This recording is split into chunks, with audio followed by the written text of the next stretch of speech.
Nel percorso del bonsai, soprattutto agli inizi, capita spessissimo di andare a fare operazioni sulle piante oppure di sbagliare la gestione in qualcosa che purtroppo ti portano a perdere le piante.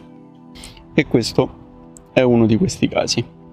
Inizio questo video molto doloroso per me da questa pianta, che è una tra quelle che preferisco, quindi una di quelle che mi sta più a cuore, perché è arrivato il momento di comunicarvi che dopo quest'estate 2 mie piante non ce l'hanno fatta, non hanno superato l'estate. Una credo si sia addirittura seccata un po' prima dell'estate, però adesso vi racconto tutto, quindi mi sposto sulla pianta in questione. Eccoci qua, era un po' che non ve la facevo vedere. Questa è la mia sughera, diciamo è la sughera di papà, che avevo salvato nel video che vi lascio qui in alto a destra, e ora la vedete così tagliata perché sostanzialmente papà, nella speranza di salvarla, è andato a tagliargli tutti i rami, cosa che potrebbe aver contribuito al disseccamento effettivo della pianta.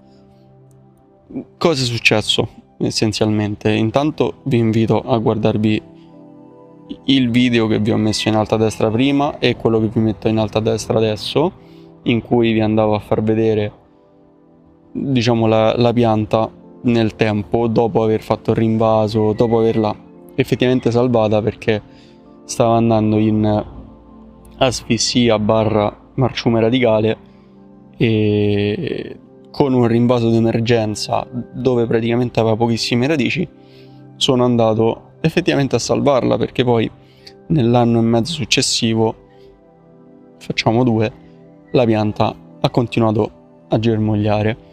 Che cosa è successo però intorno a fine giugno, inizio luglio? La pianta ha preso un colpo di secco, nonostante io la annaffiassi spesso, forse dovuto a una giornata molto calda e ventosa, non vi so dire, perché comunque annaffiavo la pianta tranquillamente un giorno sì un giorno no, come faccio con tutte le altre piante. Anzi, a questa qua magari davo anche un po' più di acqua, stavo più attento nell'annaffiarla, essendo che era una pianta più debole.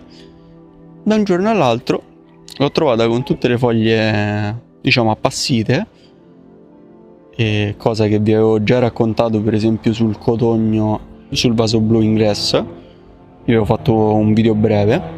E sostanzialmente, come per quella pianta che però si è salvata, non so come, forse per le varie operazioni che ho fatto dopo, che su questa non sono riuscito a fare perché per esempio i biostimolanti non ce l'avevo e è una pianta veramente pesante, mentre quella lì sono riuscito a spostarlo, questo sarebbe stato totalmente impossibile da solo. Comunque, fatto sta, colpo di secco, non sono riuscito più a riprenderla nonostante avessi provato un po' a coprirla, a dargli acqua e tutto il resto, e niente, la pianta mi ha abbandonato. Quindi sicuramente ho fatto un errore di gestione in questo caso, quindi mi dispiace veramente tanto. Poi questo inverno, quando andrò a togliere la pianta, recupererò tutto il substrato del vaso, anche perché è un misto fatto veramente bene di lapillo, pomice, zeolite, akadama e canuma, quindi il terriccio è ottimo. Lo andrò a mettere da parte e magari lo utilizzerò per altre piante. Ora passiamo alla seconda pianta, che era meno importante, però era comunque molto famosa nel canale. La seconda pianta in questione, che non vi faccio vedere effettivamente da tantissimo tempo, è questo mio biancospino, che in uno degli ultimi video avevo capitozzato qui perché questo ramo era fortissimo. Poi non so bene il motivo, ma a quanto ho capito, che mi è stato spiegato, i biancospini tendono a ritirare molto la linfa in determinate situazioni. Sicuramente il fatto del taglione fatto qui e la rimozione del filo che comunque era stata fatta una filatura abbastanza pesante, ha purtroppo influito sul disseccamento anche di questa pianta.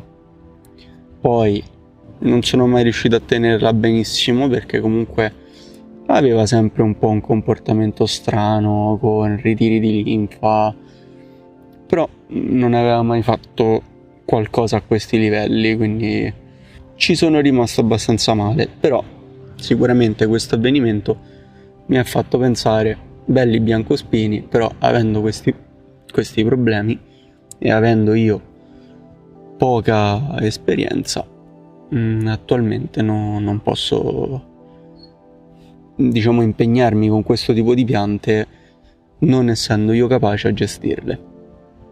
Quindi detto ciò, mi è dispiaciuto veramente tanto fare questo video. Tra l'altro stavo per perdere anche quell'acero campestre, però è una pianta molto forte, quindi sono riuscito ad arginare il danno e si sta riprendendo. Però sto imparando e quindi purtroppo ci stanno questi errori di gestione o operazioni fatte magari sulle piante sbagliate. Quindi vi ringrazio per aver visto questo video e spero che comunque vi abbia fatto imparare qualcosa, non lo so, anche solo parlando dei sintomi e dell'esperienza. E noi ci rivediamo domenica prossima, sempre ore 19. Buon bonsai!